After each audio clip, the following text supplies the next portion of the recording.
first contribution to this panel is titled Black Woman at Hospital by Barbara Furtado. Black woman in a hospital. We leave the kids at my aunt's house. I say goodbye with a very touchy hug in what relies on each one.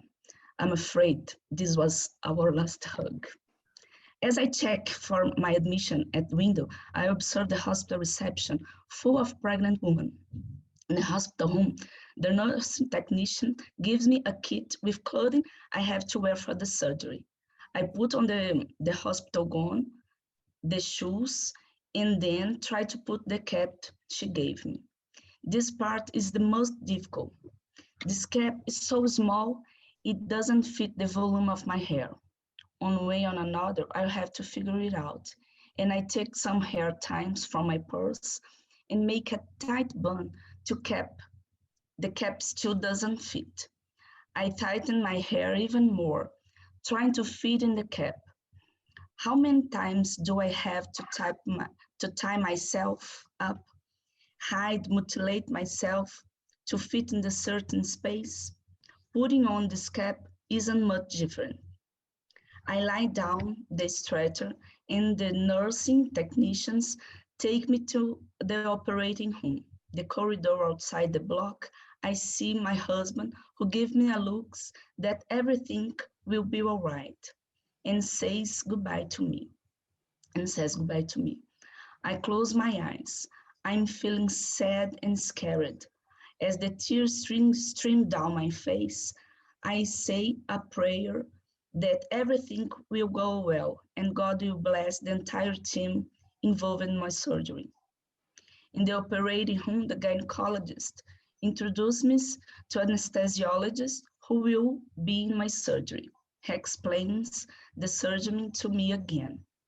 Soon afterward, I feel a quick numbness, and the last sigh I have is a bright of surgical light.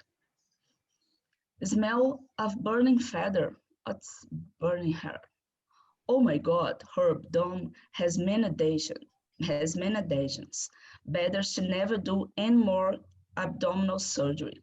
Look at this, look. It's hard to see this triangle here. Look at this very hair. Doctor, what is very hair? What are you finding? Why I feel the smell of burning too much? It must be effect of anesthesia, says the gynecologist. Doctor, do you take it out? Did you manage to without it? He does not answer. Just put the tray on side. When I look at my left side, I see the organ tray. I breathe. A sigh of relief. I'm alive. I black out again. Aching. I wake up from the surgery, open my eyes, and look at the clear light of my head. My left hand has a fit. The IV is on. I'm in the hospital, and now it's the post-surgical of my hysterectomy. The pain is excruciating, and I can't move, not even my head, just my eyes. I look at my feet and see two nurses passing by. I say, I'm in a lot of pain. I need a pain medication. A nurse says another. Oh, it's that crybaby, and keep walking. I look to the side. I see a young man, blonde, nose bandage. Apparently, he is accompanied by his mother. I would like to have someone here with me too.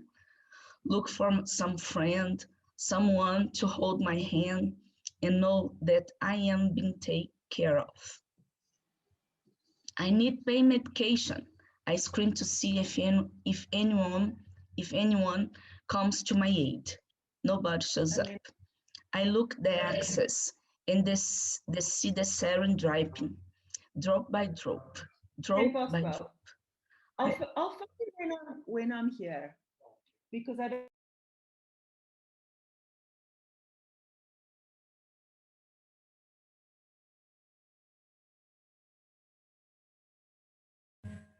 Sorry, Barbara. I think you've accidentally muted yourself. Sorry.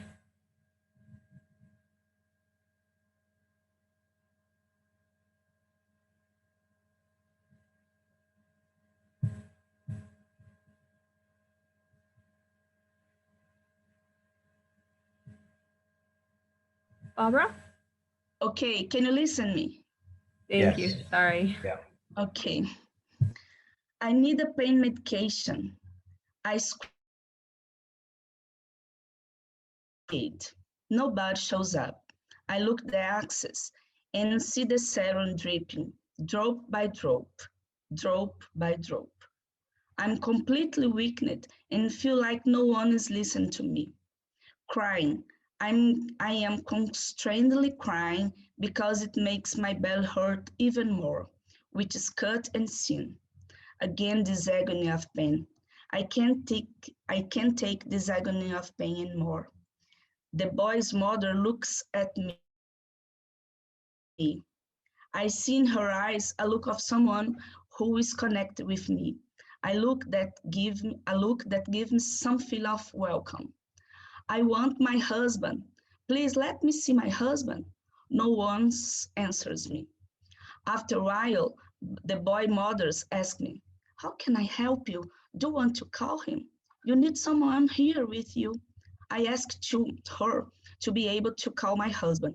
I passed the phone number and she calls. I talk to him and I ask to him to stay with me. Moments later, I hear his voice trying to enter the room I'm in. You cannot enter here. Escort is only when she leaves observation.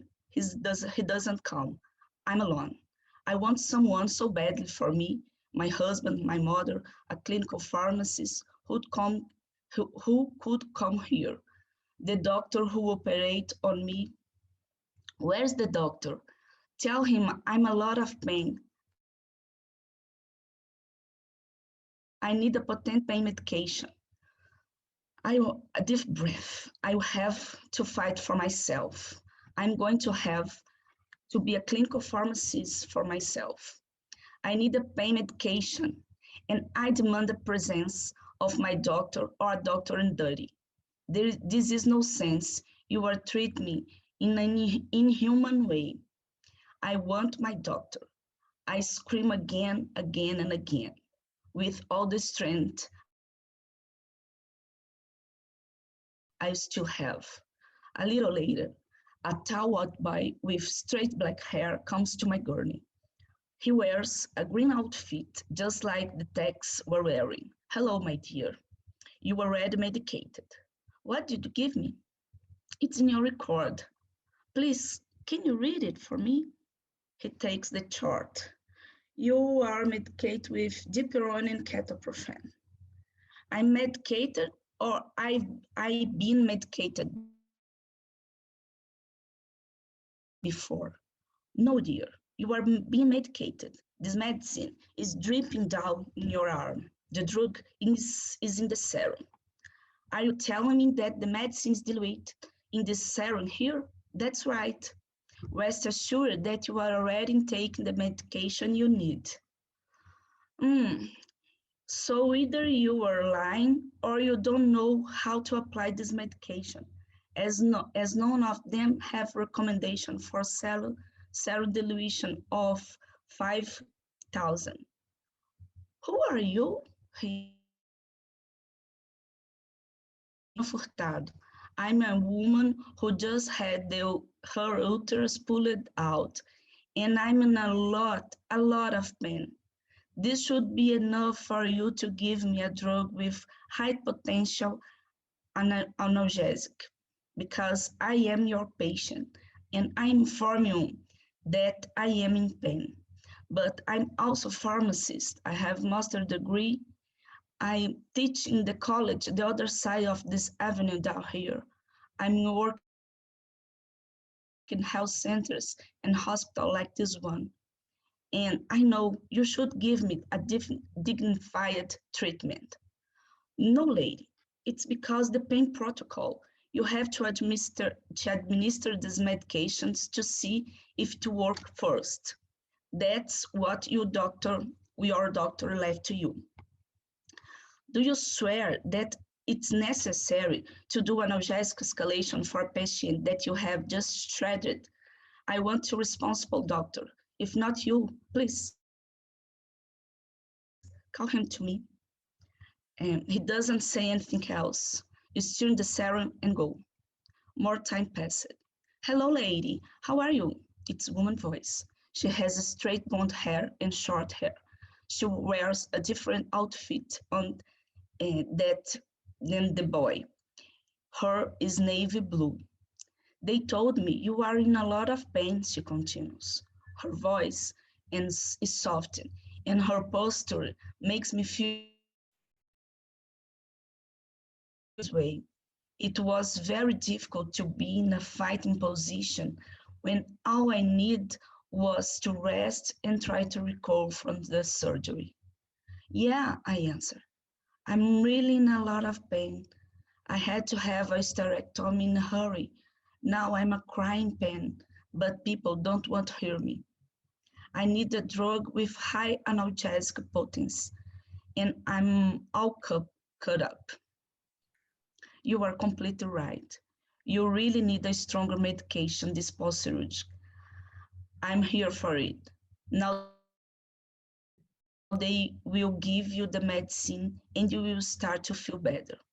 Just I can 1 minute hardly now, Barbara. believe what I'm being heard. Just 1 minute now, Okay. Barbara. She welcomed me and will take care of me. I feel so relieved. Apply 3 ml of amber ampoules in my venous sacs. Little by little, the physical pain is diluted. Thank you. Wow, thank you. That was very powerful. And feeling you've taken me into a place of very challenging and very unfamiliar to me as well. So thank you for that wonderful presentation. I'm going to move on to the next piece, which is a film. I'm going to put the link in the chat now. If I could ask everyone to just make sure that they've muted. You don't need to leave this Zoom room, but if you click on that link, it'll take you to the YouTube page where we'll see Christa Welsh's contribution titled Child Shifting and Transgenerational Trauma, a Black Girl AutoEthnography. So we'll see you back here after the film. Unfortunately, Christa is not able to join us at the last minute. She's had to pull out, but I'm really glad we've been able to include her contribution here. And if anyone's interested afterwards, I can check with her and provide an email address if you wanted to personally get in touch. Okay, we're going to move on to the next piece, which is pleased to welcome Lisa Hillman, and the title is My Dissertation Journey, an Unexpected Invitation. So hello, everyone. My dissertation work is exploring the medication experience of African-American women living with or at high risk for chronic kidney disease using phenomenology. As a practicing pharmacist, what most intrigued me about patient care was the actual lived experience patients seemed to be describing and what it was like to take medicines in their everyday lives, the meaning this held for them. I serviced an academic specialty clinic and primarily worked with patients with chronic kidney disease. In desiring to learn more about this, it felt most urgent to learn about what is known from the perspective of those suffering among the worst outcomes, among those African-American women. Simultaneously, I was working on a qualitative project looking at healthcare experiences of African-American women, and I found their stories surprising. I wanted to know more about their medication experiences, and specifically from their particular context and perspective. What felt apparent to me, their underheard voices. What I'm aiming to do with this developing autoethnography paper is to explore and capture what this dissertation experience was like for me, and engaging cross-culturally with African-American women and the African-American community in general, so that I may continue to deepen my knowledge and personal evolution in this area. An advocate of self-examination as a way of having a more meaningful human experience, the purpose, first and foremost, is to continue to understand what this experience has meant, not only for my work, but for my life. As a socially conscious citizen, contributing, I hope, to a more just society, and also to share some of my insights so that others may learn from or be invited along with me. My issues are not new, they are just mine. In full transparency, the concept of health disparities was not a familiar concept to me. Having been trained in the early 2000s, blinded by whiteness, and still ignorant to what seeing color means, I simply did not see it. In fact, I didn't think much about it at all, except that this was an individual problem, a problem of other communities, a problem of which I was not a part and certainly was privileged to decide if I would understand or not. As I moved deeper into my study and recruitment, and as the process evolved, as I learned more than I ever had from my American education about the African American experience, most importantly, as I learned more about whiteness, white supremacy, implicit bias, and all of the harms and implications therein, my greatest question for myself was no longer my research question, but should I be here? Should I, a white woman, be exploring the medication experience from the social and cultural context of a people I will never understand and have great potential to do harm?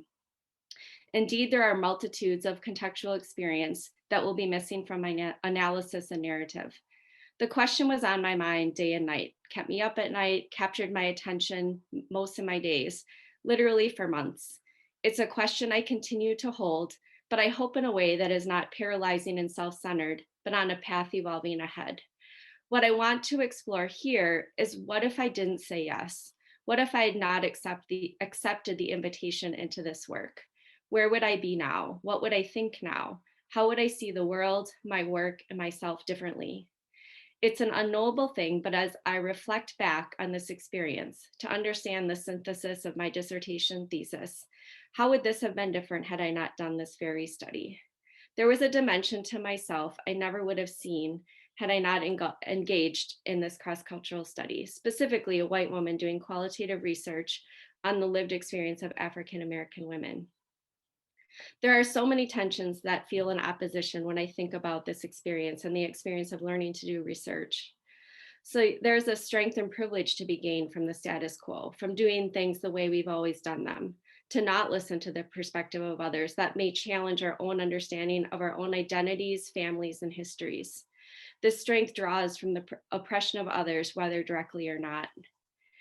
As I've come to understand, there's potential for great risk and unintentional harm in doing this. White supremacy is so insidious, pervasive, entwined in who we are, how we were raised and socialized, that it feels impossible almost to avoid doing harm. While my study was black and white, literally, the issues are not and never will be. White supremacy is in the air we breathe and internalized in each of us. It's what our systems desire and crave to remain the same, but it's not what our individual souls want. It's arduous work to understand these issues, but this is what a global, multiracial, multicultural world demands if it is to be also humane and kind and just. For my study, this meant having the right questions, the right purpose, and the right lens. Who were we educating with this interview data and analysis? Was this about educating African American patients or learning where we needed to educate ourselves? To listen, to reflect, to hold space for uncertainty, for ambiguity, and for fear. Living with the questions, discovering the confidence within myself to move forward, and the humility to go slowly. For the closer we get to the real underlying issues, the more vulnerable and riskier it feels. And this is exactly where we need to be. What I've also come to see, understand, and deeply appreciate that even with these tensions, or perhaps because of them, I believe there's a deeper, more human truth at play. One that is about learning to see ourselves in one another. Had I not engaged in this journey, I would not so desperately wanted this for myself than I ever have in my life. I wanted to be seen for what my intentions were, for what my history was, not the one my white skin represented. I wanted to be seen as an individual trying to find my right way. As I near the end of my dissertation journey, I embark on a new beginning every day. It requires living with discomfort, with unanswered questions. It is richer, more rewarding. I am more grounded, more at peace, more able to see collaboration as the only real way forward. I'm more willing to share my opinion, not because it's right, but because it's mine. And we need everyone's voices to make this work. And then more aware of the skills and strength needed to truly listen listen bravely and courageously, willing to have my perspective changed, broadened. This doesn't give me less power as a researcher and clinician. It gives me more. This invites me into the collective. This is not a place of scarcity. It's a place of abundance. There are more possibilities, more work, more rewards, more space, all from relaxing, opening, seeing differently. None of this precludes rigor and systematic approaches, but it does require being able to see differently. In fact, this results in more rigor, I believe. More strength in humanity lies in the ability to remain strong yet flexible. And only with being tested over and over and over again can we see this play out. And for me, no work was harder than facing what felt so foundational to who I am and what I know. To challenge truths and past and identities. To move forward, to change requires that we lose something. It is a grief process, but growth requires grief. What gives me hope, peace, and strength and drive to move forward is something that was always solid, always beneath all the anxiety and turmoil and uncertainty of what was happening. While the moral arc of justice is long and can feel in a distant future, as has been said, the horizon will never get to, but we must always keep fighting and striving for. The moral grounding of each of us is always within reach. It is always right here waiting for us to hear its whisper and draw on its strength. It's the thing that we all draw from that connects us to each other. The thing that allows me to see myself in the other and the other in me. While I won't get PhD or credentials or credit or recognition even for this work, but I know for sure it is the truest, most authentic work I have done. I know when I find myself with the discomfort, living with unanswered questions, that the compass is within and the work is the work that belongs to us all. I know that discomfort now because I have remained still with it long enough to befriend it. It is not a feeling to numb and to run from, but to stay and to settle, to be still, to surrender and to soften, because the opening and possibility is on the other side. It will be where we meet and work together, learn to be more human together. I'm not sure there's another group that would have challenged my knowledge of my own social identity to the extent that engaging directly with Black women did and continues to do. So how does this relate to health equity? And what I find is the connection is with me. I am the one who needs to do the work. The work of health equity is absolutely about the structural foundations in place determined to keep whiteness in power. But the truly hard soul work for me is living as a white person in white supremacy culture and doing my work every day to dismantle it. If we are here to love, to connect, to belong, and to grow, then I see no more perfectly aligned work than to engage with grace, strength, and humility across cultures. Thank you. Thank you, Lisa. Wow, so much to think about in there. I was really, so many phrases have stuck with me, but the one that I've written down is the being close to the vulnerable and the risky as being exactly where we need to be. That really struck a chord. So thank you so much for that. Next contribution is from Marcia Morgan, and the title is An Invasion of Territorial and Personal Space, a Black Woman's Perspective. Okay. I'm a Black British Caribbean woman and an employee of Her Majesty Prison Service. I have worked from home as a result of the COVID-19 pandemic for 17 months and engaged with colleagues virtually in order to complete the work. As my personal space became public purview, I developed mixed feelings towards the working from home directive. Working from home placed extra pressure on me to maintain a work identity at work and a home identity at home. Indeed, the blurring of personal and public territories created tension, which may have been conscious and/or unconscious, as I felt pressure to assimilate into new working practices that prevented me from protecting my personal territory. As the increased accessibility that came from the technology in my home caused hypervisibility. People are strongly territorial. In this context, territoriality is the area that individuals claim as their own. The home becomes a safety zone where a person can rest without constantly worrying about a sudden entry into their personal space. Individuals make decisions concerning their territories, and generally, personal space is reserved for close people and those who have permission to enter. Before the pandemic, individuals were able to demarcate their personal and public space. However, the working from home directive superseded this. Perhaps working from home felt like an invasion by object, because work equipment, which in the past may have been stored in the office, are now located in the home, occupying this space. It may also have been viewed as an invasion by looking, because virtual meetings give access to a wide range of people to view an individual in their personal space. Now, culture influences behavior through the process of socialization. There is also evidence of cross-cultural variations in proxemic behaviors, and the differences might be underpinned by cultural norms. Hall, 1966, asserts that what is intimate in one culture may be personal or social in another, and suggested that there are specific customs regarding the spatial behavior. Hence, territoriality is innate, but the way in which we shape our relationship with space is determined culturally. So I'm using Bell's 1990 bicultural perspective, that is the degree to which I, a Black British Caribbean woman, experienced the working from home directive through an intersectionality framework focused on race, gender, and culture.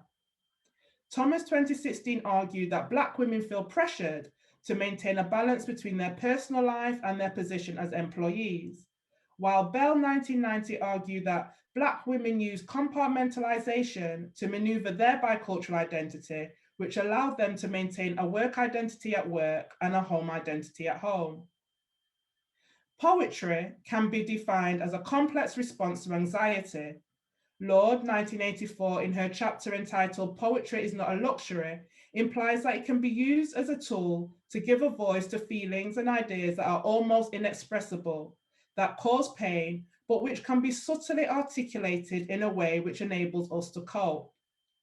The process of writing poems gave me the opportunity to experience what Britain calls triangular space, a space to reflect on myself while working from home, or as he puts it, reflecting on ourselves while being ourselves. I use poetry to explore how I experience working from home. My first poem will convey the ambiguous and troubling feelings caused by relinquishing my personal space, inherent to my post-colonial condition.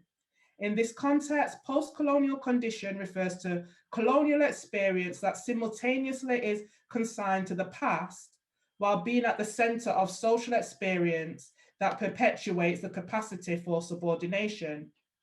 The poem is entitled Enslaved.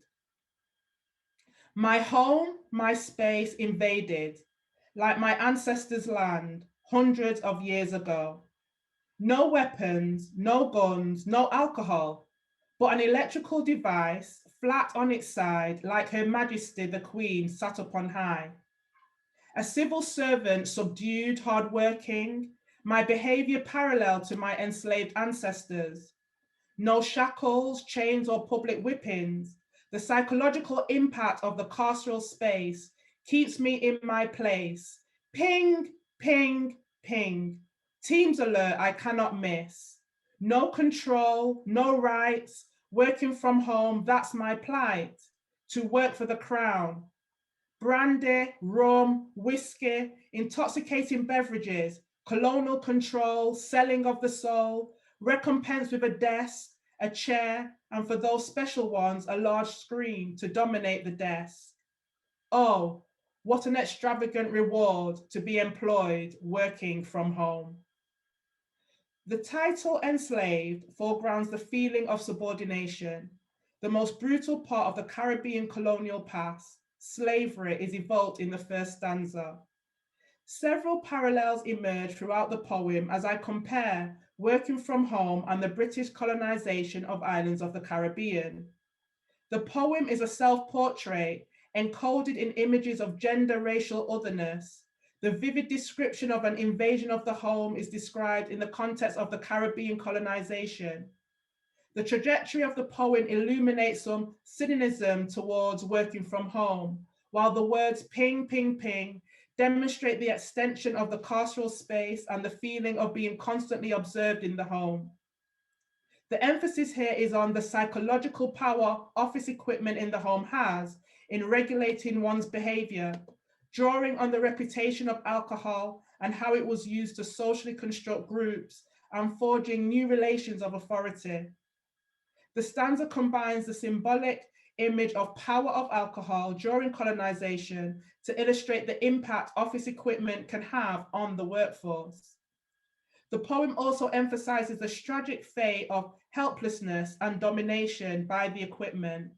There is tension and anxiety towards the equipment because it is compared to weapons used to control and dominate individuals who may be tempted to not yield to the working from home directive.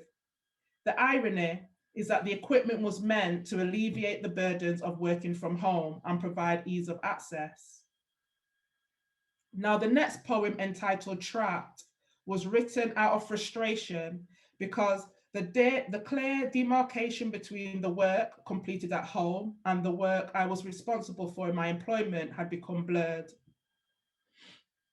I'm expected to work, contribute, work doubly hard, then go home. Home, that place, work some more, cook, clean, prepare. The commute, a break, time to think, breathe, settle. Round 2 is due, but for a moment, I'll take a pew. Once my house was private. No one knew the inside. Lilac walls, pictures ordained the walls. Curtains closed, doors locked tight. The secrets of the house out of sight. Strangers on the outside, family and friends allowed inside. My colleagues are now invading my home. Monday to Thursday, 8 till 6, straight-faced, slight smile, sat on my posterior, nowhere to go, nowhere to hide, in front of the laptop, imprisoned in time. The core concern in this poem is not necessarily a race, ethnic issue, but it illuminates the intersectionality of gender and race. What is evident, however, is that each stanza resonates with the expression of loss, the loss of privacy, the loss of agency to choose who enters the home, the loss of travel, the commute to and from the office, and the loss of freedom of physical movement that comes with working in the office environment. It is ironic that the poem ends by referring to imprisonment, implying that working from home is like being imprisoned, when in fact, I actually work for the prison service. So to conclude, the aim of the poems was to convey the feeling of invasion and loss of agency to demarcate personal and workspace, and the pain and anxiety this caused through the intersectionality of race, gender, and culture. Thank you. Thank you, Marcia. That was gripping. I love that, your description of poetry in such a good rationale for using it in that particular context. Really nice. Thank you for that. So we're going to move back to Allison now, if you're ready, Allison. I am. I had difficulty with the video, so I am going to read the poem which the video was based on. And it's called Riot, Sweet for the Unheard. They'll shoot us if we do. Don't. Kill us if we will, and they kill us if we won't. Our pain is tangible, yet they turn their backs. Walking wounded, we're invisible unless we're victims on attack. They are afraid of us. Never mind that they are we. No longer on the back of the bus, still, we have no key. With all our American freedoms, we still have no choice. No one passed a memorandum saying, pay attention to our voice. Let them learn our language, the value of our disquiet. Tired of dying for nothing, so riot. Thank you for listening.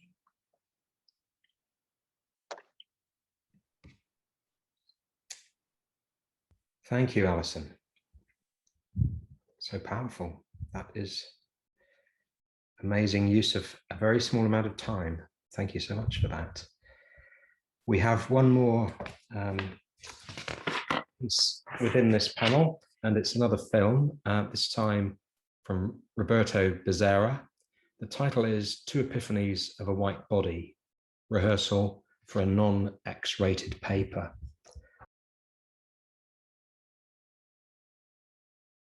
Okay, I think everyone should have finished the film now. Thank you, Roberto, for that.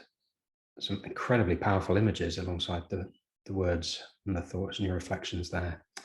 So we have a good amount of time. I'd like to hand over to anyone who has any kinds of responses. It's been a very rich, challenging, thought-provoking collection. So I think I'd just like to hand over to anyone who would like to respond